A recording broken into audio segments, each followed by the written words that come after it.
The Homeowners Association fined me $2,000 for refusing to become a member. 5 days later, they found out I owned the building where they had been holding board meetings for years. Looking back, the money was never the real story. The real story began with one question nobody thought to ask. It was a warm Thursday evening when I walked into the old brick community center at the entrance to Pine Ridge Estates. The place felt exactly the way it always had. Fresh coffee was brewing near the back wall. Someone had left a plate of homemade oatmeal cookies beside the pot. Neighbors were catching up after work, while folding chairs scraped softly across the floor. If you had walked in without knowing better, you would have thought this was just another quiet community meeting. Rebecca Collins made sure it looked that way. She stood near the front, greeting residents by name, laughing with board members, thanking volunteers, making everyone feel like they were part of something important. Then she spotted me. Her smile stayed exactly the same, but her hands immediately settled on the folder waiting beside the microphone. She had been expecting me. "Daniel Harper," she said before I had even reached an empty chair. Conversations faded one after another until the room became completely still. Rebecca lifted a letter printed on official HOA letterhead. "The board has approved an immediate compliance fine in the amount of $2,000 for your continued refusal to satisfy mandatory membership requirements." She walked over and handed me the notice herself. "This could have been avoided," she added, loud enough for everyone nearby to hear. "Every homeowner benefits from this community. Every homeowner shares the responsibility of supporting it." I unfolded the letter. Everything about it looked professional. My name, my address, the amount due. Even the payment deadline had been highlighted in yellow. Someone had spent time making sure it looked convincing. I folded it once, slipped it into my jacket pocket, and said, "Thank you." Rebecca blinked. Just once. It was almost impossible to notice unless you were standing where I was. She had expected an argument, maybe a complaint. At the very least, she expected me to defend myself. Instead, I thanked her. "Is that all?" she asked. "For now," I replied. A few people shifted in their seats. Rebecca waited another moment, almost giving me permission to make the scene she had clearly prepared for. I stayed exactly where I was. There would be a better time for questions. She finally turned back toward the audience and continued the meeting. Landscaping bids, parking complaints, holiday decorations, committee reports. One item blended into the next while I quietly listened. Every so often my eyes wandered toward the stone fireplace at the front of the room. Hanging above it was an old bronze plaque. I had noticed it since I was a kid. Most people walked past it without ever looking up. That evening was no different. When Rebecca opened the floor for homeowner comments, she glanced in my direction again. "Mr. Harper," she said with an easy smile, "would you like to address the board?" I stood slowly. Every chair seemed to creak at once. "Just one question," I said. "Are you absolutely certain the association owns this building?" A few people laughed. One board member leaned back with a grin as if the answer was too obvious to deserve discussion. Rebecca never even glanced at the other directors. "Of course we do," she answered immediately. "This is the Pine Ridge Estates Community Center." I nodded once. "Thank you." Then I sat back down. That was it. No speech. No debate. No dramatic exit. Rebecca smiled as though she had just won an argument that never actually happened. 10 minutes later, the meeting adjourned. People gathered around the coffee pot. Someone reached for the last oatmeal cookie. Conversations drifted toward the upcoming Harvest Festival, football scores, and weekend plans. Nobody paid any attention as I walked outside into the cool evening air. Before getting into my truck, I turned around for one last look through the front windows. Rebecca was laughing with another board member beneath the bronze plaque over the fireplace. Not one person looked up at it. Not one person stopped to read the name engraved there. They all believed the building belonged to the association because that was the story they had always been told. They had never asked for proof. The strange thing was, neither had I. Not until the board decided to find the man whose family had quietly been paying the property taxes on that very building for more than 20 years. I slept better than most people would have expected that night. A $2,000 fine sounds like the kind of thing that keeps someone staring at the ceiling until sunrise. It never did. The money was not what bothered me. Rebecca's answer was. She had not paused. She had not checked with the other board members. She had not even looked uncertain for a second. "Of course we own this building." It rolled off her tongue like something she had repeated 100 times before. Maybe she had. The next morning, another envelope was waiting in my mailbox. Same HOA logo. Same clean formatting. This one included payment instructions, late fees, and a warning that additional enforcement would begin if I ignored the deadline. I carried it inside, set it beside the first notice, and poured myself a cup of coffee. 2 letters. Same message. Different day. My father used to keep every important document in a gray metal filing cabinet in his workshop. He never trusted memory when paperwork would do. Paper does not get emotional, he liked to say. That is why it usually wins. I smiled when I remembered that. Then I slipped both notices into a folder instead of throwing them away. Before lunchtime, an electronic copy landed in my inbox. Around 3 o'clock that afternoon, someone taped a bright orange violation notice to the gate at the end of my driveway where everyone driving past could see it. I walked outside, peeled it off, folded it neatly, and carried it back into the house. No sigh, no complaint, no angry phone call, just another piece of paper joining the others. They were building a file against me. They just did not realize I was quietly building one too. Saturday morning found me wandering the aisles of the local hardware store looking for replacement hinges for an old pasture gate. Halfway through the lumber section, I heard someone call my name. Daniel. It was Frank Wilson pushing a cart loaded with paint supplies. He slowed to match my pace. Word gets around fast in this neighborhood. I laughed. It usually does. He hesitated before asking what was obviously on his mind. Why not just pay the fine and move on? It was a fair question. Probably the same one a dozen other people had already asked each other over coffee. I rested one hand on the shopping cart. Frank, have you ever signed something without reading it? He grinned. Once. Cost me a fishing boat. I laughed. Then you already know why I am being careful. He nodded slowly. Fair enough. That was the end of it. Frank was the kind of man who respected an answer even when it raised more questions than it solved. By Monday evening, the association announced a special meeting to discuss community updates before the Harvest Festival. Officially, that was the purpose. Unofficially, everyone knew my situation would come up again. The room filled quickly. Rebecca stood beside a projector screen showing colorful charts about neighborhood improvements and future projects. She spoke with the same calm confidence as always. Strong communities depend on shared responsibility, she said. Rules only work when everyone agrees to follow them. Several people nodded. 1 or 2 even clapped. Then she changed slides. Unfortunately, one homeowner continues refusing to meet those responsibilities. She never said my name. She did not have to. Everyone already knew. The board voted to increase the penalties if payment was not received before the Harvest Festival. Rebecca thanked them with an approving smile, as though the matter had been settled once and for all. As I walked toward my truck after the meeting, my phone rang. Rebecca.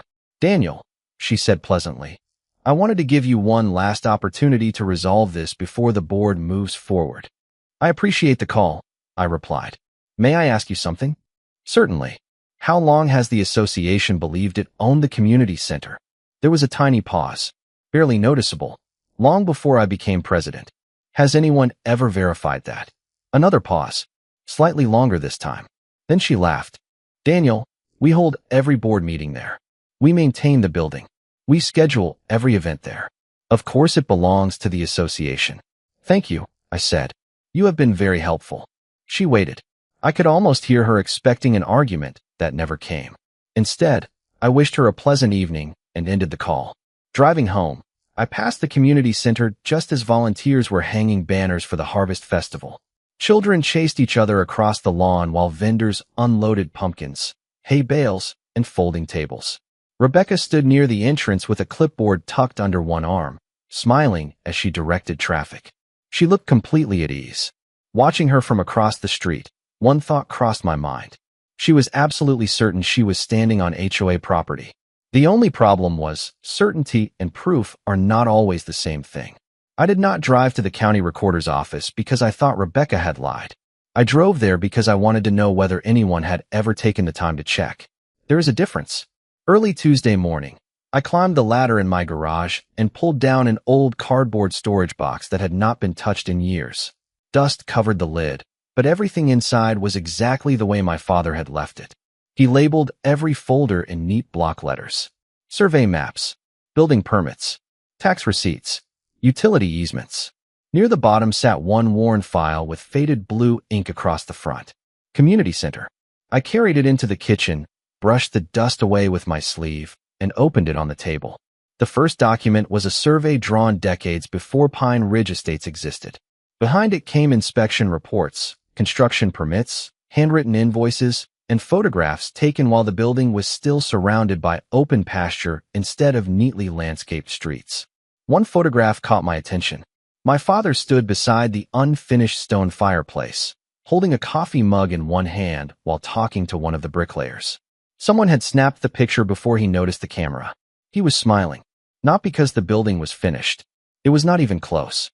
He was smiling because he loved building things that would still matter years later. I set the photograph aside and kept reading. A few pages later, I found the original warranty deed. The county recording stamp was still perfectly clear.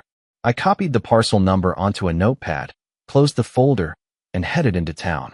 If my father's paperwork was accurate, the county records would tell exactly the same story.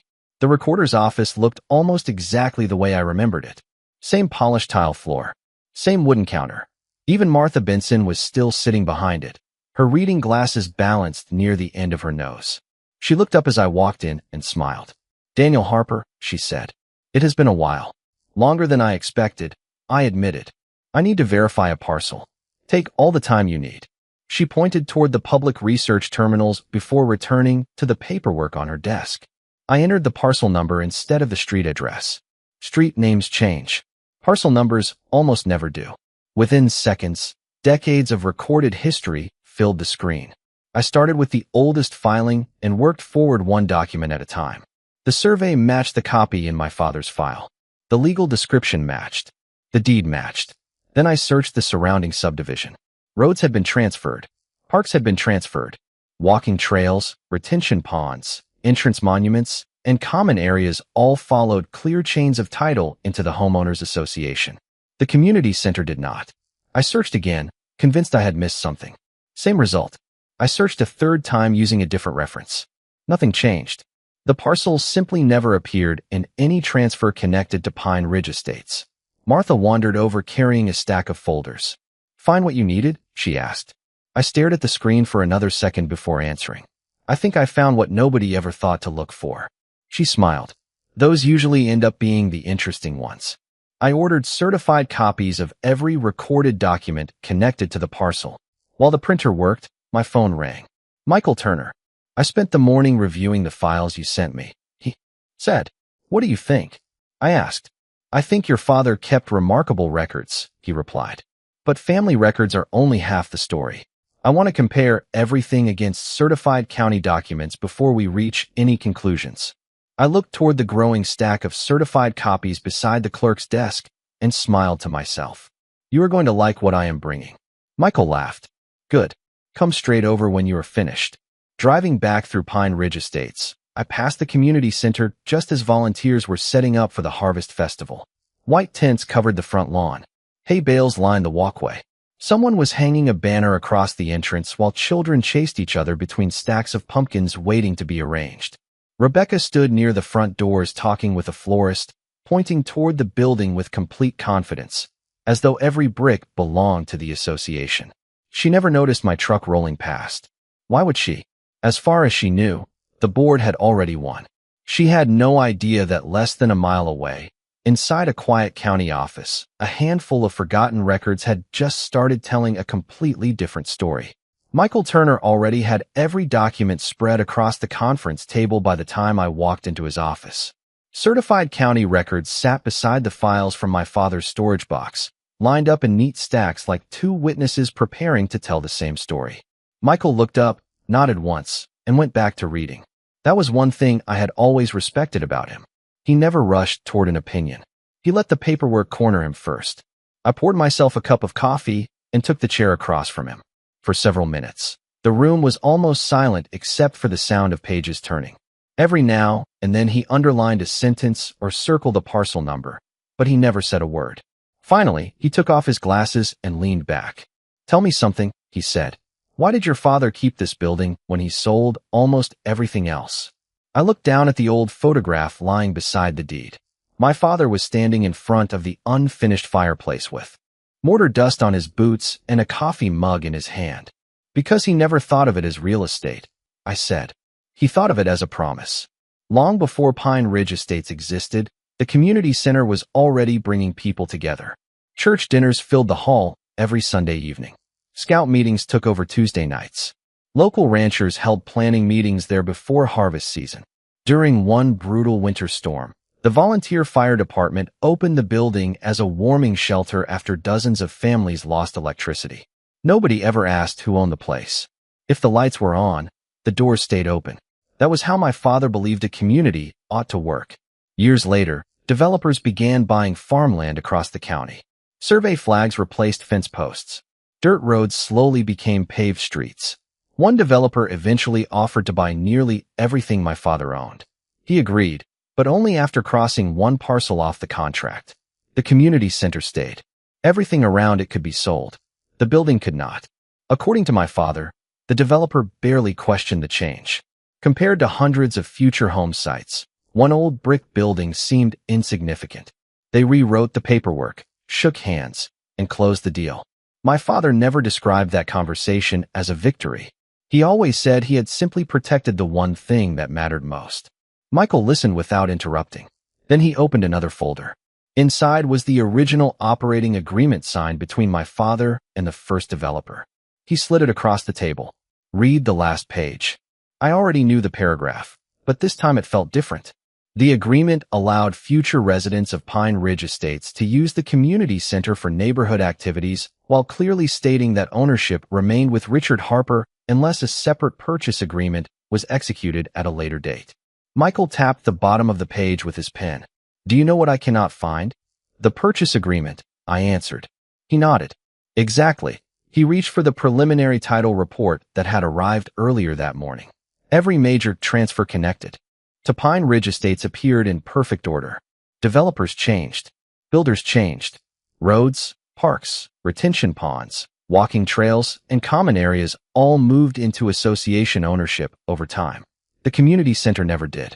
Michael compared the report against the certified county records one more time before quietly closing both folders.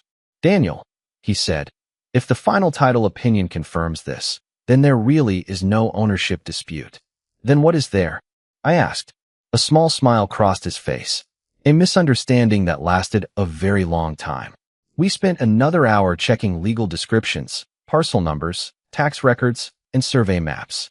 Every page confirmed the one before it. There were no missing deeds, no hidden amendments, no forgotten transfer buried in another filing.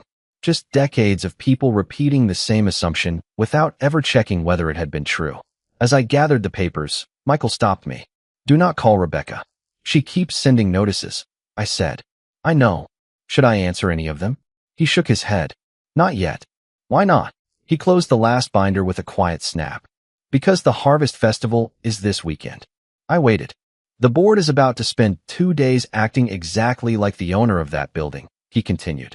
They will organize the event, collect vendor fees, approve reservations, welcome sponsors, and never question the authority they believe they have. He looked at me for a second before adding, sometimes the strongest evidence is not hidden inside old records. Sometimes people create it themselves because they are absolutely convinced they cannot be wrong. Driving home, I passed the community center again. Volunteers were hanging banners across the entrance, while children carried pumpkins toward the front porch.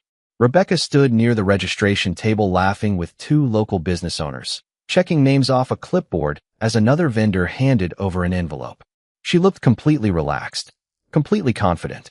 Watching her from across the street, I realized something she still did not know. Confidence can fill an entire room, but it has never been strong enough to change what is. Written in a county deed. 2 days later, Michael called just after breakfast. The final title report is here, he said. Nothing more. He did not sound excited. He rarely did. If anything, his voice was even calmer than usual. That was enough to tell me something important. I drove to his office without asking another question. The same black binder sat in the middle of the conference table, but this time it was noticeably thicker. Michael had added colored tabs along the side. Start with the chain of title, he said. I opened to the first section. The story unfolded one document at a time. Original farmland. Development plans. sales to builders, streets dedicated to the county, parks transferred to the homeowners association, retention ponds, walking trails, entrance monuments. Every common area followed a clean, predictable path from one owner to the next. Then I reached the community center. The trail simply stopped. I turned another page, expecting the missing transfer to appear. It never did. I checked the parcel number again. Same number, same legal description, same owner, decade after decade. Go back, Michael said quietly. I flipped through the pages a second time. Nothing changed.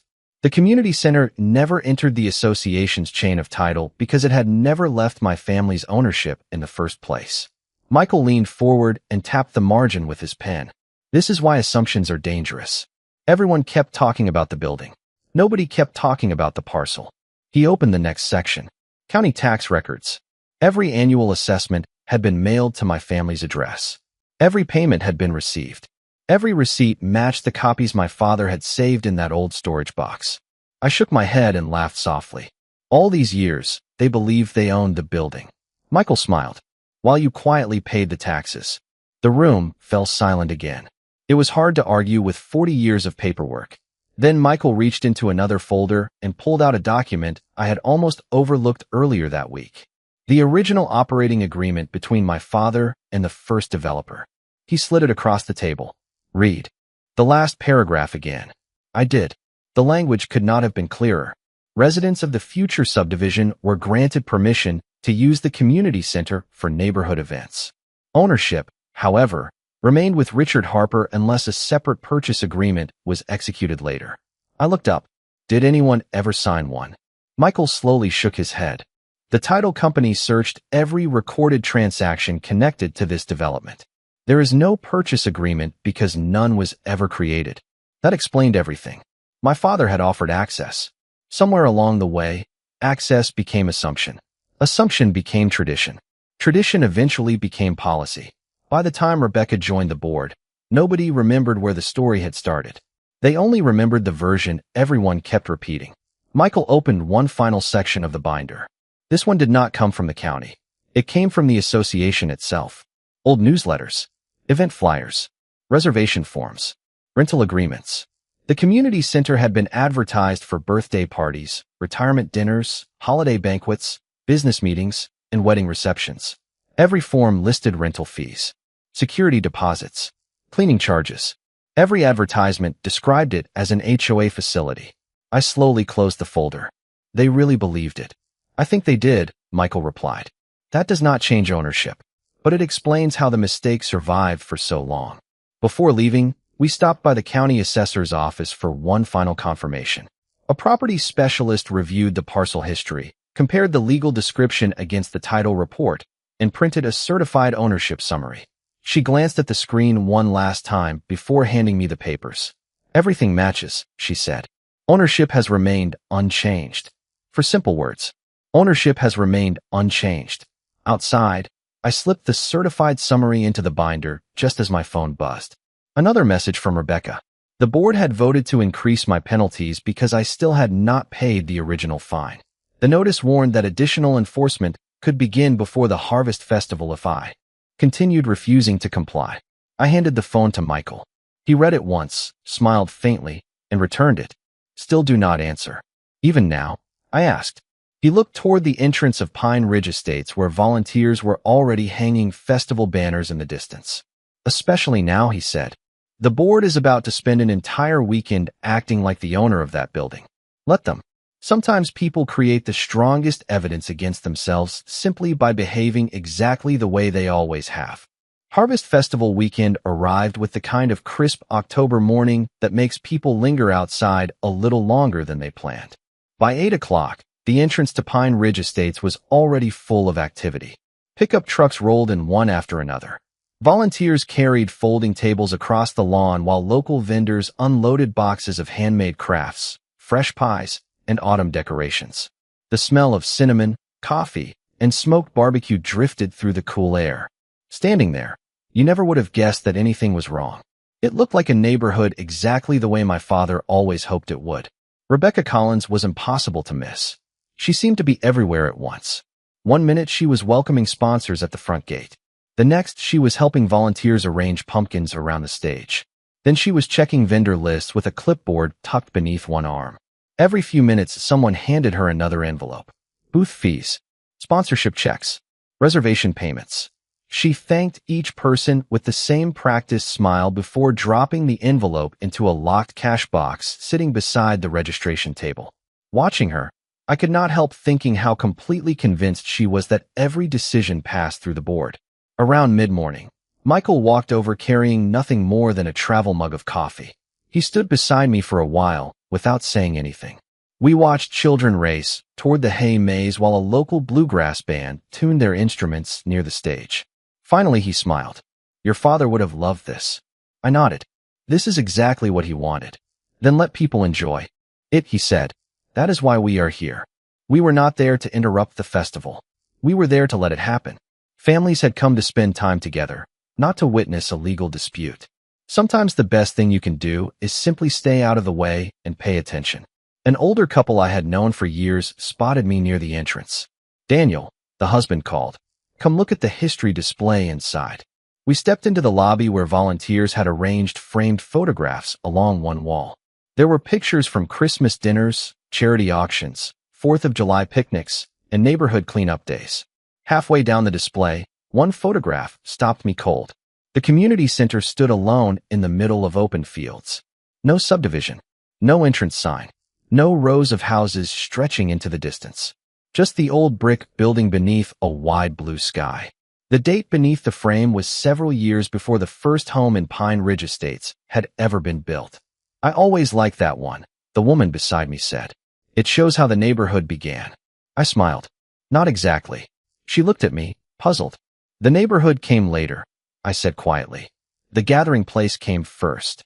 Before she could ask another question, someone called her name from across the room. She waved and walked away, leaving me standing in front of the photograph for another moment. Funny how one picture could quietly confirm everything the county records had already shown. Outside, the festival was in full swing. Food trucks stretched along the parking lot. Children waited patiently for face painting while grandparents settled into folding chairs near the stage. Rebecca stepped up to the microphone and welcomed everyone to what she proudly called the heart of Pine Ridge Estates. The crowd applauded. She thanked sponsors, praised the volunteers, and spoke about the importance of supporting the community. Every word sounded sincere. Every word reflected what she genuinely believed. Michael leaned toward me after the applause faded. "Did you hear that?" he asked. "Every word." "Good," he said. She just publicly represented the association as the owner and operator of this property. I looked back toward the stage. Rebecca was smiling for photographs with local business owners. Families stopped to thank her for organizing another successful festival. She accepted every compliment with genuine pride. That was what made the situation so remarkable. She was not pretending. She honestly believed the story she had inherited from the people before her. Late that afternoon, my phone vibrated. It was a message from Michael, even though he was standing only a few yards away talking with one of the vendors. I looked down at the screen. For words. Everything we need now.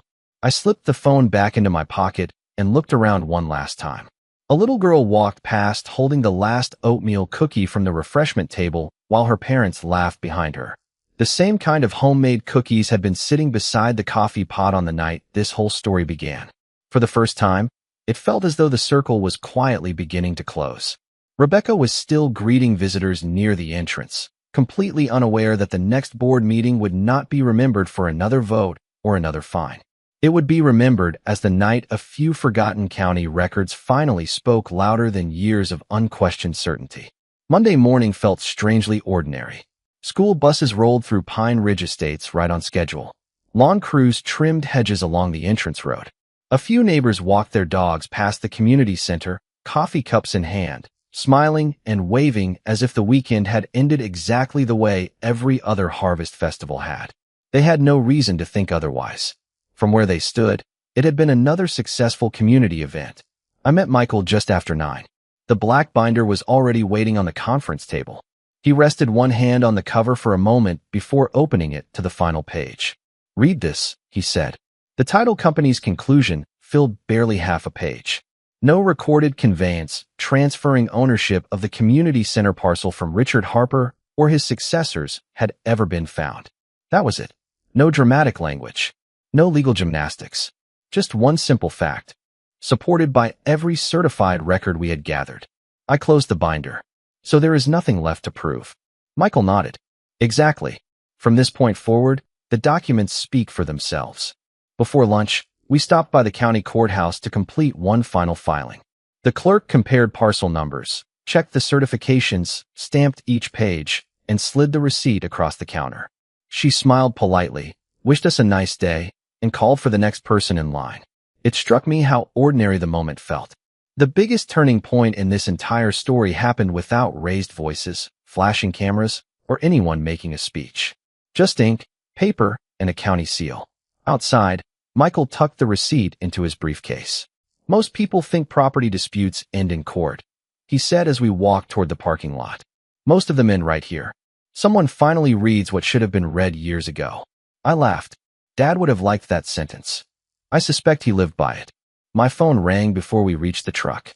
Rebecca. I answered on the second ring. Daniel, she said pleasantly. I wanted to let you know the board met this morning.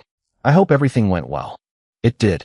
Since your fines remain unpaid, the board voted to suspend your access to all association amenities until your account is brought into compliance. I looked at the courthouse receipt still resting in my hand.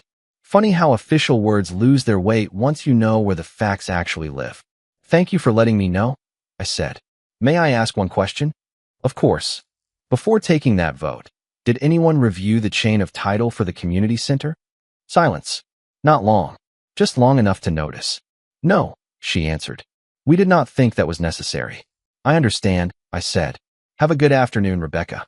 She waited, expecting me to argue, defend myself, maybe even lose my temper.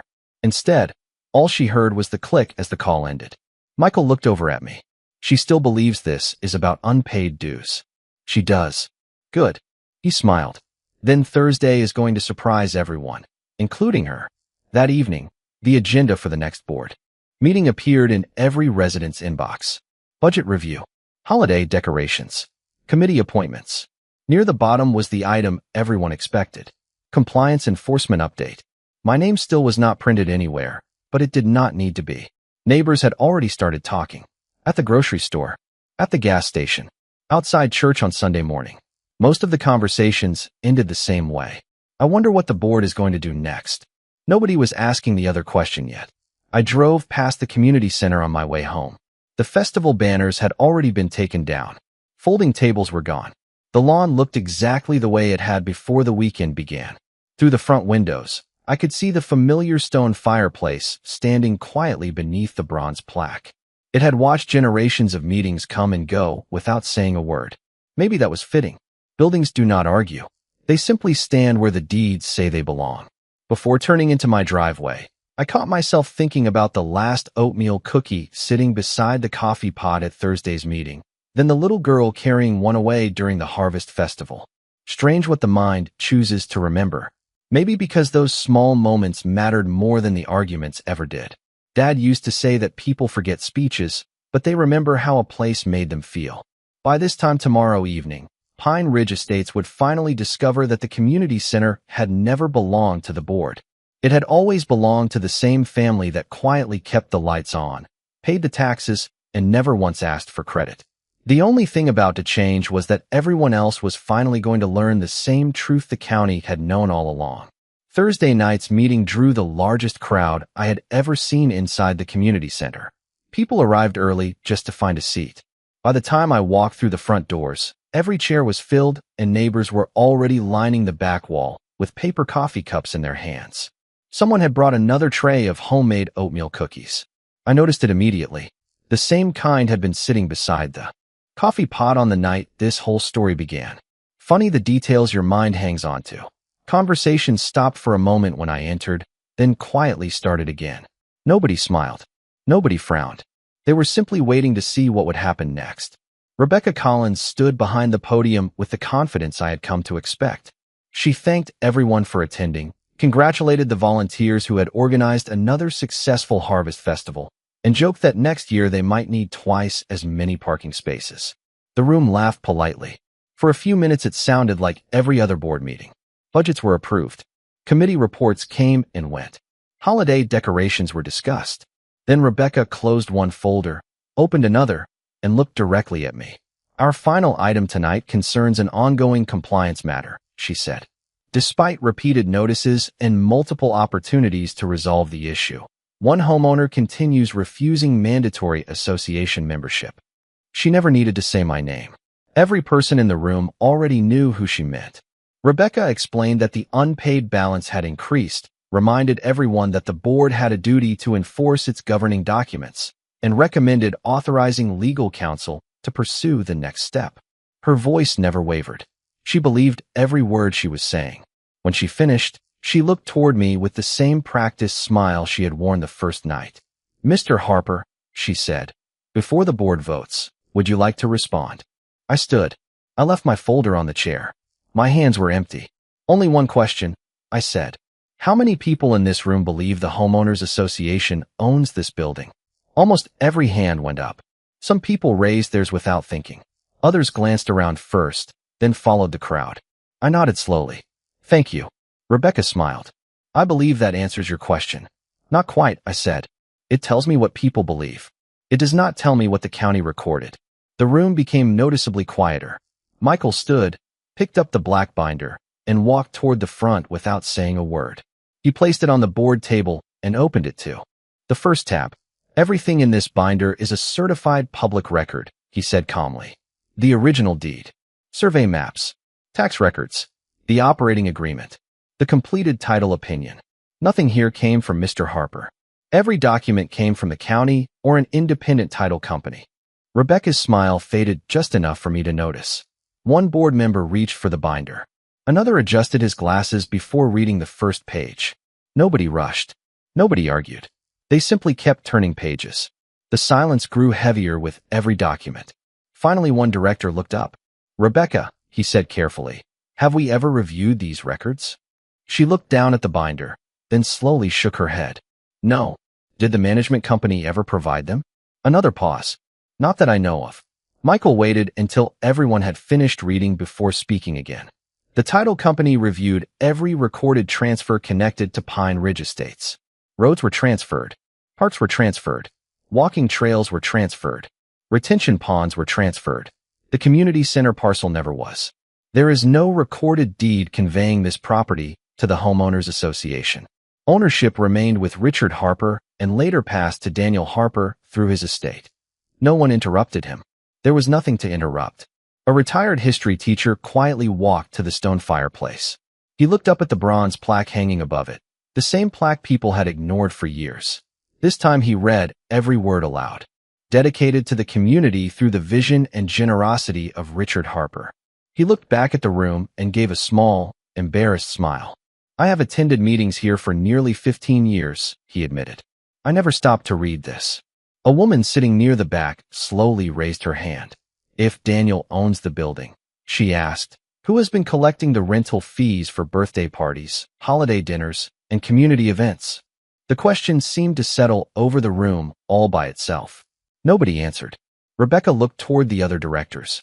They looked back at the binder. One man quietly removed his glasses. Another rested both hands on the table and stared at the title report for several long seconds. The confidence that had filled the room only minutes earlier had disappeared without anyone raising a voice. Rebecca finally took a slow breath. "I believe this meeting should pause until the association's attorney reviews these documents," she said softly. No one objected. As neighbors began filing toward the exit, something unexpected happened. Instead of walking straight to the coffee table, people drifted toward the stone fireplace. One by one, they stopped beneath the bronze plaque and read it for themselves. The little details people had overlooked for years suddenly seemed impossible to ignore. Sometimes the truth does not arrive with a speech. Sometimes it has been hanging quietly on the wall the entire time, simply waiting for someone to look up. The board's attorney called the very next morning. That alone told me something had changed. If he believed the documents were weak, he would have challenged them over the telephone. Instead, he asked Michael and me to bring the original binder to his office. "I want to review everything myself," he said. There was no tension in his voice, just curiosity. We met shortly after 10. The attorney spread the certified records across the conference table one page at a time. He compared parcel numbers, checked recording dates, reviewed the operating agreement, and matched the title opinion against the county filings. Nobody interrupted him. Even Michael stayed quiet. Nearly an hour passed before the attorney finally leaned back in his chair. He rested one hand on the closed binder and looked at both of us. "I have searched every possible transfer connected to this parcel," he said. "There is not one recorded deed conveying ownership of the community center to the homeowners association." Michael nodded once. "That is exactly what the title company concluded." The attorney slowly exhaled. "Then the association has spent years operating under an assumption that was never supported by the public record." He was silent for another moment before adding something I had not expected. "I do not believe anyone intended to misrepresent ownership. One board inherited the same understanding from the board before it. Eventually, nobody remembered where the assumption began." I appreciated that. It matched what I had been thinking all along. Rebecca had been wrong. Very wrong. But she had inherited a story she never thought to verify. A week later, every homeowner in Pine Ridge Estates received notice of a special board meeting. By the time I arrived, the room was full again, but the atmosphere felt completely different from the night I received the fine. People were talking quietly instead of confidently. Nobody seemed interested in taking sides anymore. They simply wanted to know what the truth looked like. Rebecca walked to the front carrying a single sheet of paper instead of her usual stack of folders. She looked tired, not defeated, just thoughtful. After thanking everyone for coming, she looked down at the page in her hands. Following an independent legal review of certified county records and the completed title opinion, she began. "The board of directors acknowledges that the Pine Ridge Estates Community Center is privately owned by Daniel Harper." The room fell completely silent. Rebecca continued reading. "Effective immediately, every compliance fine, late fee, enforcement action, and membership demand issued in connection with this matter is withdrawn." She paused, folded the paper once, then looked directly at me. "On behalf of the board, I sincerely apologize." Nobody clapped. Nobody whispered.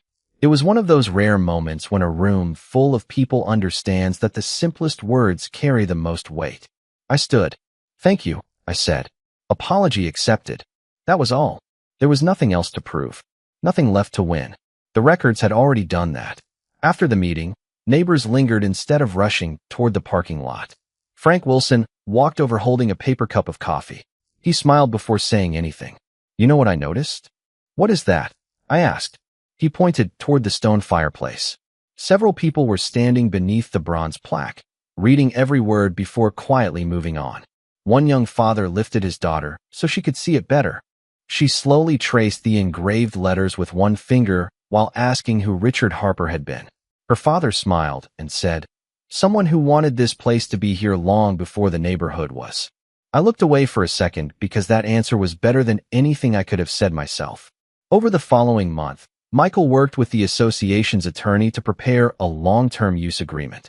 It was simple. The community would continue holding meetings, holiday dinners, charity events, youth activities, and neighborhood celebrations inside the building exactly as before. The only difference was that every document now reflected the same ownership the county records had recognized all along. Nothing else needed to change. That was exactly how my father would have wanted it. A few weeks later, I unlocked the front doors just after sunrise for the annual food pantry breakfast. Volunteers began arriving with boxes of pancake mix, folding tables, and coffee supplies. Someone set a fresh tray of homemade oatmeal cookies beside the coffee pot without realizing they had quietly become part of this story. Children laughed as they helped carry napkins into the kitchen. Retirees argued good-naturedly about who made the best pancakes in the county. The room sounded alive again.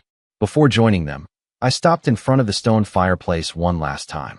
The bronze plaque had not moved. It never needed to. What had changed were the people walking past it. They looked up now. They read it. They smiled. Then they carried on with their day. Dad never built that community center so people would remember his name. He built it because he believed every town deserved a place where neighbors could gather without worrying about who belonged and who did not. The fine disappeared. The misunderstanding disappeared. Even the arguments faded with time. But on that quiet Saturday morning, watching families share coffee, cookies, and breakfast beneath the same roof my father built decades earlier. I realized the best ending had nothing to do with proving ownership. The best ending was seeing the building continue doing exactly what it had always been meant to do, bringing people together.